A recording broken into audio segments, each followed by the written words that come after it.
Welcome to another episode of Pebble Pod. Yes, welcome. So, I want you to imagine, just for a second, being crowned royalty.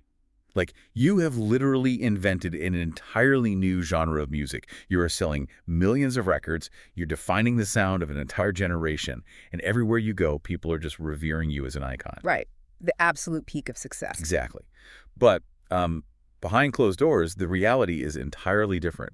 You are secretly battling clinical depression, like escalating addiction, and this highly toxic relationship that is systematically dismantling your sense of self. Oh, man. It's a staggering contradiction, right? Because I feel like it completely shatters our cultural assumptions about success. We have this tendency to believe that reaching the top of the Billboard charts or accumulating wealth and gaining mass adoration, it somehow acts as this like psychological shield. Right, like money fixes everything. Exactly. But in this case, the art and the artist's suffering were entirely inseparable. Like the very pain that was destroying her in private was the exact fuel driving her public ascent. Which is why we are dedicating this deep dive to Mary J. Blige. The queen of hip-hop soul. An undisputed queen. I mean, she's a recently inducted Rock and Roll Hall of Famer and just a genuine titan of modern culture. But, if you only look at her through the lens of accolades, you really miss the fundamental architecture of her legacy. Her discography isn't just a collection of hits for a playlist. If you listen to her albums chronologically, you are essentially stepping into a serialized audio memoir. Yeah, that's such a good way to put it. Right. You are listening to a Black woman quite literally save her own life in real time across 3 decades of public scrutiny. And our mission with the sources we have today is to decode that specific alchemy. We need to understand how she didn't just survive this immense amount of trauma, but how she actively repurposed it. Yeah, how she used it. Exactly. She forged this cultural blueprint that fundamentally redefined R&B and hip-hop, while also, completely changing the parameters of how women's stories were allowed to be told in popular music. But to really understand that transformation, we have to look at the environment that forged her voice, the geographic and emotional starting line, I guess you could say. And that starting line is just defined by extreme friction. She was born in the Bronx in 1971, spent some formative time in Georgia, and eventually landed in the Schlobohm housing projects in Yonkers, New York. Wait, Yonkers? Yeah. But what I find fascinating is the sonic split in her upbringing. In Georgia, she's singing in a Pentecostal church, absorbing these massive, soaring gospel vocal traditions. But then she's back in New York, absorbing the gritty, heavy reality of the projects. She's carrying both of those worlds simultaneously. Oh, for sure. That dual residency is crucial to her eventual sound, especially when you consider the instability waiting for her at home. Her father was a Vietnam War veteran suffering from severe, untreated PTSD and alcoholism. Yeah. And when he abandoned the family in the mid-1970s, it just left this massive structural void. Her mother was suddenly forced to keep everything afloat entirely on a nurse's wages.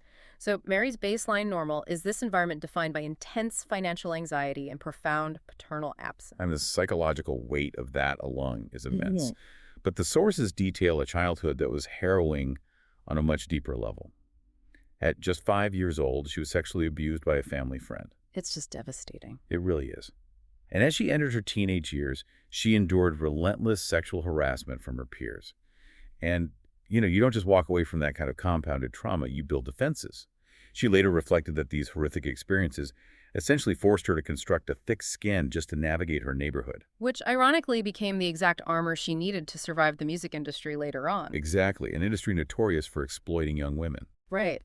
But that armor, it came at a really steep internal cost. Without a healthy support system or, the resources to process that level of trauma, the immediate human instinct is simply to find a way to make the pain stop. Yeah, to numb it. Right. For Mary, that meant dropping out of high school in her junior year and turning to alcohol and drugs. It wasn't about partying at all. It was a pure, desperate survival mechanism. Just getting through the day. Exactly. But simmering beneath all of that numbness was this undeniable, once-in-a-generation vocal talent. She was channeling the raw, emotional resonance of legends like Aretha Franklin, Chaka Khan, and Gladys Knight, but she was filtering it through the lens of hip-hop culture. Which perfectly sets the stage for 1988 and what has to be one of the greatest origin myths in music history, except it's entirely true. Oh, the mall tape. Yes, the mall tape. Yeah. So Mary is at the Galleria Mall in White Plains, New York, steps into this little novelty recording booth, and lays down a raw, unedited cover of Anita Baker's Caught Up in the Rapture. Just right there in the mall. Literally in the mall. No studio gloss, no vocal tuning, just raw talent committed to a cheap cassette. And what's wild to me is the grassroots chain of custody that follows. Like, this is before viral internet fame. Right, no TikTok. Exactly. This physical tape gets passed from her mother's boyfriend to an A&R runner named Jeff Red, who then hands it directly to Andre Harrell, who is the CEO of Uptown Records. The physical trajectory of that cassette is just a testament to the undeniable power of her voice. I mean, Harold didn't assemble focus groups or demand a polished studio demo. No, he just heard it. He heard the tape, recognized the singular texture of her tone, and signed her in 1989. At just 18 years old, she became Uptown Records' youngest artist and its very first female signee. Wow, at 18? Yeah. She started out in the background doing vocals for artists like Father MC, but the label knew they had something unprecedented on their hands. Okay, let's unpack this for a second, because getting a record deal is one thing, but actually shifting the tectonic plates of pop culture, that requires a specific catalyst. In 1992, they pair her with a young producer named Sean Combs, who we all know as Diddy, to create her debut album, What's the 411? Such a landmark album. It really is. Up until this exact moment, R&B and hip-hop operated as completely separate ecosystems. R&B was aspirational. It was smooth, synth-heavy, highly polished. Hip-hop was street-level, built on rugged drum loops and jagged samples. Yeah. The two genres actively repelled each other. Right, they represented two totally different cultural postures. And the genius of What's the 411 is how it bridged that gap, technically and emotionally. Combs took these incredibly heavy, unquantized hip-hop breakbeats, like the kind of production usually reserved for hardcore MCs, and had Mary lay her tough, gospel-inflected soprano right over them. Which was unheard of. Exactly. She wasn't softening the beat. She was matching its aggression with her vocal power.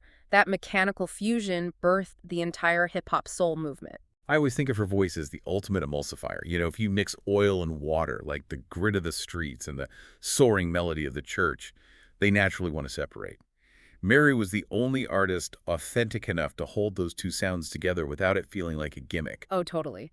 And the industry took notice immediately. By the time they released the 1993 remix album of What's the 411, she had a rapper featured on every single track. She effectively normalized the concept of the rap-sung collaboration that just dominates radio to this day. Yeah, she laid the blueprint. She did. And beyond the sonic innovation, her visual presentation was equally disruptive. She completely rejected the sequins and gowns of the 1980s R&B divas. She showed up in combat boots, baseball caps, and baggy clothes. It was such a vibe shift. It was. Her aesthetic matched the lyrical posture of the album. I mean, the title, What's the 411, was literal street slang for information. She was signaling to a marginalized hip-hop literate audience that she was one of them. She occupied a space that simply hadn't existed for women in mainstream music before. So you would assume that successfully inventing a new genre and becoming a cultural icon practically overnight would bring this sense of peace or validation. But the pressure of being that bridge, of holding the weight of this new movement, seemed to act like a pressure cooker.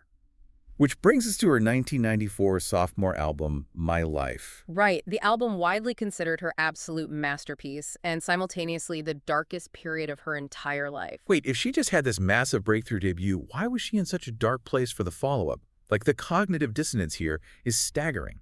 It really is. She is on top of the world commercially, but the sources reveal a behind-the-scenes reality that is deeply grim. She's battling severe clinical depression, her substance abuse is spiraling to numb the pressures of fame, and she is entrenched in an abusive relationship with Casey Haley from the R&B group Jodeci. Oh, wow, that is heavy. It was incredibly heavy. The platinum plaques and the magazine covers were essentially functioning as a highly publicized mask for this internal devastation. But the mask was slipping, right? And I feel like that's what makes My Life such a landmark piece of art. The album spent an unprecedented 8 weeks at #1 on the R&B hip-hop chart. But if you strip away the infectious beats, the lyrical content is brutally heavy. Oh, absolutely brutal. She is openly grappling with profound self-hatred, the grip of addiction, and the physical and emotional violence in her relationship. She wasn't writing pop anthems. She was transmitting a literal distress signal. She later admitted that during the recording of this album, she was entirely prepared to die. It is a chilling realization to think about millions of people singing and dancing in clubs to a woman's active cry for help. Yeah. But the psychological mechanism of why it connected is really clear. Listeners didn't just hear the music, they felt the marrow of her pain because it mirrored their own struggles. But when we talk about how her story was told during this era, I want to look at the literal studio dynamic, Hmm. because the men in the room held a massive amount of structural power over her narrative at that time. Yeah, what's fascinating here is that's a crucial sociological layer that scholars like Treva B. Lindsay emphasize. Mary's voice carved out this vital African-American woman-centered storytelling space, right? But she wasn't the one entirely controlling the perimeter of that space. Right. The producers and executives, predominantly men like Combs, they were making the structural decisions. I'm picturing the literal physical setup of a recording studio.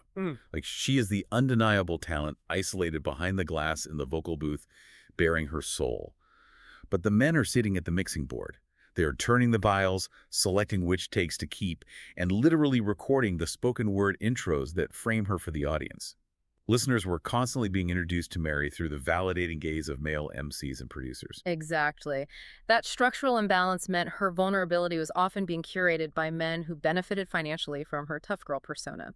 So the next critical phase of her career wasn't just about personal survival, it was a professional reclamation project. She had to take the pen back. She had to. And that shift really crystallizes with her 1997 album, Share My World. By this point, she makes the terrifying but necessary decision to completely sever her working relationship with Sean Combs, and she finally ends the toxic relationship with Haley. Leaving the executive producer who helped architect your signature sound is a massive professional gamble. I mean, most artists would be terrified of alienating their fan base. Yeah. But her back was against the wall. A terrifying encounter where her life was threatened served as the ultimate wake-up call for her. Yeah, she reached a breaking point. She did. She makes a conscious, active decision. She has to get clean, she has to change her environment, and she intentionally demands a tonal shift in her music. Yeah. You can actually hear the BPM speed up and the lyrics shift toward optimism on Share My World. And that deliberate pivot toward healing hits its absolute zenith in 2001 with the release of No More Drama. The title isn't a suggestion, it's a boundary. Right. A hard line. Yes. And this era produces Family Affair, a track produced by Dr. Dre that becomes her first and only #1 single on the Billboard Hot 100, staying there for 6 consecutive weeks. If you were listening to the radio or going to parties in 2001, Family Affair was unavoidable. It was everywhere. Oh, you couldn't escape it. But the brilliance of that track is the strategic pairing. By working with Dr. Dre, she retains all of her rugged hip-hop credibility, but the thematic core of the song is pure, unadulterated joy. It's about leaving your baggage at the door and celebrating survival. It is the definitive sonic marker that she has crossed the threshold from merely surviving her circumstances to actively thriving in them. And when she secured that autonomy in her music, she began applying that same fearlessness to other mediums, which brings us to her expansion into acting. Here's where it gets really interesting. Right. In 2017, she takes on the role of Florence Jackson in the Jim Crow-era period drama Mudbound. And this wasn't just a vanity cameo for a pop star. She completely submerged herself in the role of a matriarch navigating generational trauma.